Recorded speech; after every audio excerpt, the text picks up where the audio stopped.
ভালোবাসা দিবসে কুমার বিশ্বজিৎ এর একক কনসার্ট। জনপ্রিয় সঙ্গীত শিল্পী কুমার বিশ্বজিৎ দীর্ঘদিন ধরেই ছেলের চিকিৎসার জন্য কানাডা থাকছেন তিনি। 2023 সালের ফেব্রুয়ারি মাসে সড়ক দুর্ঘটনায় মারাত্মকভাবে আহত হন তার একমাত্র সন্তান কুমার নিবিড়। এই মর্মান্তিক ঘটনার পর পাল্টে গেছে কুমার বিশ্বজিৎ এর জীবনের সব হিসাব নিকাশ। শুরু থেকে এই ছেলেকে সুস্থ করে তোলার তুমুল এক লড়াই করে যাচ্ছেন এই শিল্পী।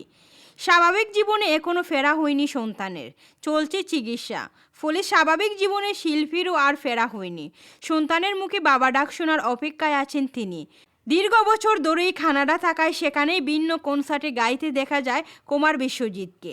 পাশাপাশি আমেরিকা ও ইউরোপের কয়েকটি কনসার্ট করেছেন তিনি, তবে দেশের মঞ্চে দেখা যায়নি।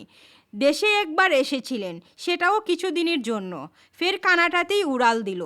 এবার জানা গেছে আসছে ভালোবাসা দিবসের 14ই ফেব্রুয়ারি কানাডার টরন্টোর স্কারবোরোতে গ্র্যান্ড সিনামন ব্যাংকুয়েট হলে বসবে প্রবাসী বাংলাদেশিদের মিলন মেলা।